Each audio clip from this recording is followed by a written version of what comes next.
అరుణాచలం ఓం నమః శివాయ. Devotional epic. Arunachal Shiva అందరికీ నమస్కారం. మీరు అరుణాచలం గురించి పూర్తిగా తెలుసుకోవడానికి నా వంతు ప్రయత్నంగా ఎపిసోడ్ రూపంలో ఇస్తున్నాను. ఇక మన ప్రయాణం కొనసాగించుదాం. ప్రపంచంలో ఎన్నో కొండలు దేవుళ్లకు నిలయాలుగా భావించబడితే ఇక్కడ మాత్రం దేవుడి ప్రతిరూపంగానే పూజింపబడుతుంది. అలాగే ఈ గిరి ప్రదక్షిణ వెనుక భౌగోళిక మానసిక రహస్యాలు కూడా ఉన్నాయి. అంటే ఇక్కడ అత్యంత ఆశ్చర్యపరిచే విషయం ఏమిటంటే ఈ మొత్తం ప్రయాణం ఒక మనిషిని లోపల నుండి ఎలా మారుస్తుంది అనేది. ముందుగా అసలు ఈ పర్వతం కథ ఎక్కడ మొదలైందో అక్కడ నుండి ప్రారంభిద్దాం. ఈ కొండ ఆవిర్భావం వెనుక ఏకంగా సృష్టికర్తల మధ్య జరిగిన ఒక పెద్ద అహంకారపూరితమైన యుద్ధం ఉంది. అంటే దేవుళ్ళ మధ్య గొడవ ఏమిటి, అసలు అది కొండగా మారడం ఏమిటి అని ఆలోచిస్తున్నారా? ఇక్కడే అసలైన ఆధ్యాత్మిక ఆంతర్యం దాగి ఉంది. మనం శివపురాణం అలాగే స్కందపురాణం లాంటి గ్రంథాలను నిశితంగా పరిశీలిస్తే అరుణాచలం అనేది కేవలం మట్టి రాళ్లతో కూడిన ఒక భౌగోళిక ప్రాంతం కాదు, అదొక సజీవమైన చైతన్యం. గ్రంథాల ప్రకారం చూస్తే ఈ సృష్టికి మూల కారణమైన బ్రహ్మ ఇంకా విష్ణువుల మధ్య ఒక పెద్ద వివాదం చెలరేగింది. సృష్టికర్త అయిన తాను గొప్పవాడని బ్రహ్మ, సృష్టిని రక్షించి నడిపించే తాను గొప్పవాడని విష్ణువు వాదించుకున్నారు. మేధస్సుకు ప్రతీకైన బ్రహ్మ, శారీరక బలానికి ప్రతీకైన విష్ణువు ఇద్దరూ తమ అహంకారంను వదులుకోలేకపోయారు. ఆ వివాదం ఎంతలా పెరిగిపోయిందంటే విశ్వం మొత్తం అల్లకల్లోలమయ్యే పరిస్థితి వచ్చింది. విశ్వాన్ని నడిపించే శక్తులే అహంకారం అనే మాయలో పడిపోయారన్నమాట. మరి ఈ అహంకారాన్ని ఆపడానికి ఏం జరిగింది? ఆ సమయంలోనే వారిద్దరి అహంకారాన్ని అణచడానికి, వారికి అసలైన సత్యం ఏమిటో చూపించడానికి శివుడు రంగంలోకి దిగాడు. అంటే స్వయంగా శివుడు వచ్చాడు. ఆకాశానికి భూమికి మధ్య ఆది అంతం లేని ఒక అనంతమైన అగ్ని స్తంభంగా ఆవిర్భవించాడు.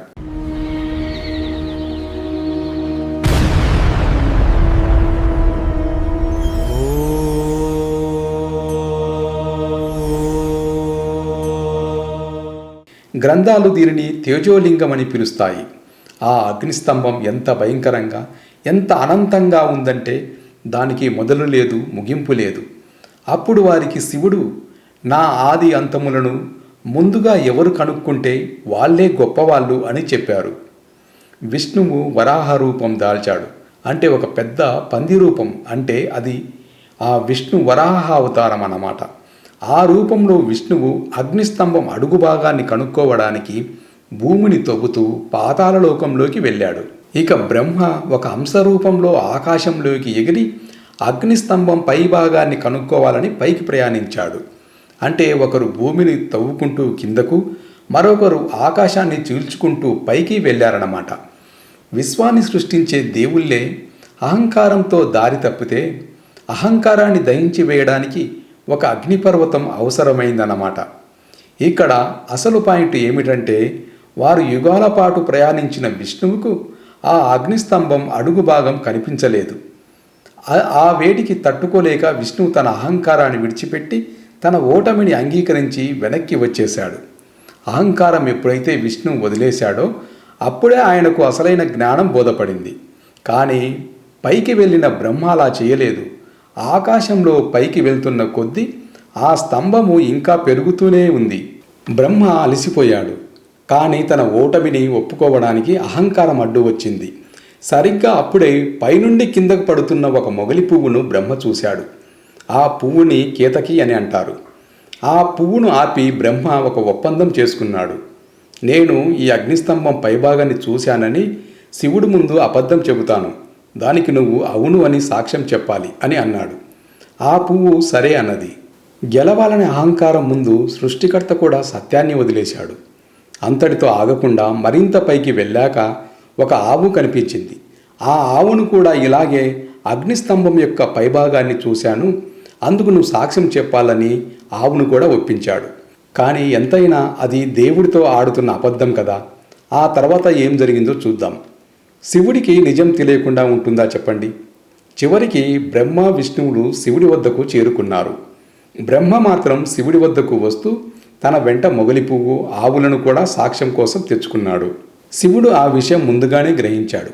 విష్ణువు ఆ శివస్వరూపమైన అగ్నిస్తంభాన్ని తాను చూడలేదని ఒప్పుకున్నాడు. అయితే బ్రహ్మ మాత్రం అగ్నిస్తంభం పైభాగాన్ని నేను చూశాను, కావాలంటే వీటిని కూడా మొగలి పువ్వు ఆవును కూడా అడగండి అని అంటాడు. మొగలి పువ్వు అవును అని అబద్ధం చెప్పింది. తర్వాత శివుడు గోమాత వైపు చూడగానే ఆవు కూడా అవును అని తల ఊపింది. తోకతో మాత్రం కాదు అన్నట్లు అడ్డంగా ఊపింది. అసలు విషయం తెలిసిన శివుడు వెంటనే ఆగ్రహోగ్రుడై బ్రహ్మను శపించాడు.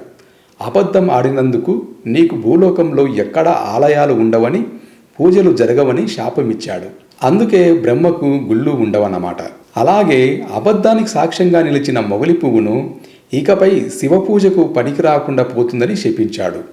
ఇక ఆవు మాత్రం తన తలతో అబద్ధం చెప్పింది కనుక ఆవు తలభాగానికి పూజలు ఉండవు. తోకతో నిజం చెప్పింది కనుక ఆవు వెనుక భాగానికి మాత్రమే పూజలుంటాయి. అందుకే మనం ఆవు తోకను ముట్టుకొని నమస్కరించుకుంటాం. ఆవు తోకనే పవిత్రం. తరువాత తన తప్పు తెలుసుకున్న బ్రహ్మ శివుడిని మన్నించమని కోరుతాడు. ఆ తరువాత ఆ అనంతమైన అగ్నిస్తంభం అలా ఉంటే లోకాలు భస్మమైపోతాయని గ్రహించిన బ్రహ్మ విష్ణువులు ఇంత శక్తివంతమైన ఈ తేజోలింగం మానవులు పూజించడానికి వీలుగా ఇక్కడే ఉండాలని శివుణ్ణి ప్రాధేయపడతారు. అప్పుడు అదే అగ్నిస్తంభం చల్లబడి అరుణాచలం అనే కొండగా మారింది. అరుణాచలం. ఓం నమః శివాయ.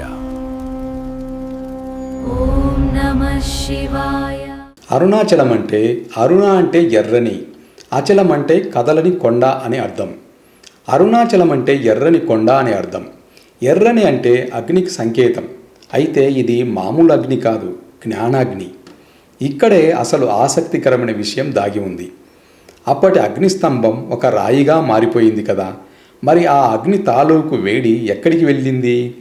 భగవాన్ రమణ మహర్షి వంటి గొప్ప జ్ఞానులు వివరించిన దాని ప్రకారం ఇది భౌతికమైన వేడి కాదు, ఇదొక జ్ఞానాగ్ని. భౌతికమైన అగ్ని వస్తువులను దహించి బూడిద చేస్తుంది. కానీ ఈ జ్ఞానాగ్ని మనిషి లోపల గూడు కట్టుకున్న కర్మలను, అజ్ఞానాన్ని, అహంకారాన్ని దహించి వేస్తుంది. అంటే మన జన్మజన్మల పాప కర్మలను బూడిద చేసే అగ్ని అన్నమాట.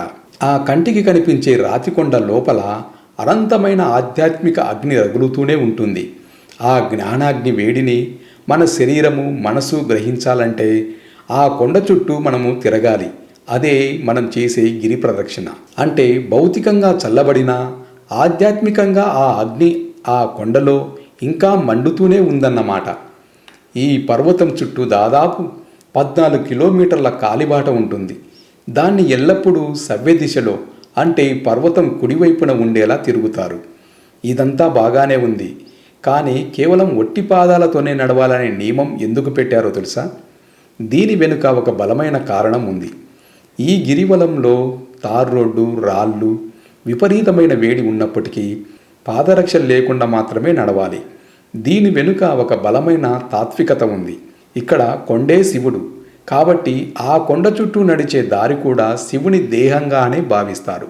అంటే ఒక రకంగా చెప్పాలంటే మనం ఆ దేవుడి దేహం పైన నడుస్తున్నట్లు అని భక్తులు చెప్తారు. అందుకని ఈ గిరివలంలో బూట్లు లేదా చెప్పులు వేసుకొని నడవడం మహాపాపంగా పరిగణిస్తారు. ఇంకొకటి ఏమిటంటే మనం పాదరక్షలు విడిచిపెట్టడం అంటే కేవలం ఒక వస్తువును వదిలివేయడం కాదు, మన హోదాను, అంతస్తును, అహంకారాన్ని విడిచిపెట్టడానికి కూడా అదొక గుర్తు. మరియు భూమితో నేరుగా మన శరీరం అనుసంధానం కావడానికి ఇది ఒక మార్గం కూడా. కాబట్టి నడిచే భూమిని సాక్షాత్తు దేవుడి దేహంగా భావించడం అనేది నిజంగా ఒక అద్భుతమైన ఫీలింగ్. అలాంటిది చెప్పులు వేసుకొని దేవుడి మీద అడుగు పెడుతున్నామా అనే ఆలోచనే మనకు వణుకు పుట్టిస్తుంది.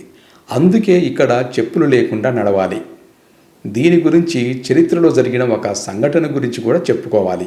1800 కాలంలో జరిగిన ఒక సంఘటన దీనికి సజీవ సాక్ష్యంగా అక్కడి స్థానికులు చెబుతారు. అప్పట్లో ఒక ధనవంతుడైన జమీందారు అరుణాచలానికి వచ్చాడట. జమీందార్ అంటే చాలా దర్జాగా వచ్చి ఉంటాడు కదా. తనకున్న అహంకారంతో ఒక పల్లకీలో కూర్చొని పాదాలకు ఖరీదైన బూట్లు వేసుకొని గిరి ప్రదక్షిణ చేయడం మొదలుపెట్టాడు. అది చూసిన ఒక సాధువు అతని దగ్గరికి వెళ్ళి ఆపి, నువ్వు సాక్షాత్తు శివుని దేహం మీద బూట్లు వేసుకొని నడుస్తావా అని మందలించాడు. ఆ జమీందారు అసలు వినలేదు. ఆ సాధువు మాటలను కొట్టిపారేసి అలాగే తన ప్రయాణం కొనసాగించాడు. కానీ ఆశ్చర్యంగా ఆ తర్వాత కొద్ది రోజులకే ఆ జమీందారు పాదాలకు భయంకరమైన పుండ్లు పడ్డాయట. ఎంతోమంది వైద్యులకు చూపించినా, ఎంత వైద్యం చేసినా ఆ పుళ్ళు తగ్గలేదు. అప్పుడు అతనికి తన తప్పు అర్థమైంది. తన హోదాను, అహంకారాన్ని పక్కన పెట్టి మళ్ళీ అరుణాచలానికి వచ్చాడు. ఈసారి ఒట్టి పాదాలతోనే కాదు, కన్నీళ్లతో నడుస్తూ గిరి ప్రదక్షిణ చేశాడు. ఎప్పుడైతే ఆ మట్టికి తన ఒట్టి పాదాలు తగిలాయో అప్పుడు మాత్రమే అతని పాదాలకు స్వస్థత చేకూరింది. ప్రకృతి ముందు ఎవరి హోదా పనిచేయవని చెప్పడానికి ఇది ఒక ఉదాహరణ. ఎంతో శక్తిగల అరుణాచలంలో మరొక సంఘటన కూడా చాలా ప్రాచుర్యంలో ఉంది. శాపం వల్ల జంతువులుగా మారిన విద్యాధరులు ఈ కొండ చుట్టూ తిరిగి శాప విముక్తి పొందుతారు. కానీ వారి వెన్నంటి గుర్రంపై స్వారీ చేసిన వజ్రాంగద రాజుకు మాత్రం ప్రదక్షిణ చేసిన పుణ్యం దక్కదు. ఆయన అహంకారంతో గుర్రంపై తిరిగాడు. తర్వాత కొన్నాళ్లకు తన తప్పు తెలుసుకుని మళ్ళీ వచ్చి పాదరక్షలు లేకుండా గిరి ప్రదక్షిణ చేయడం జరిగింది. ఇవన్నీ వింటుంటే అసలు ఈ నడకలో భౌతికంగా ఏం జరుగుతుందో తెలుసుకోవాలనిపిస్తుంది కదా. మరో ఎపిసోడ్లో మరింత తెలుసుకుందాం. మరిన్ని మంచి విషయాల కోసం ఛానల్ సబ్స్క్రైబ్ చేసుకోండి. ఈ వీడియోను అందరికీ షేర్ చేయండి. అరుణాచల శివ.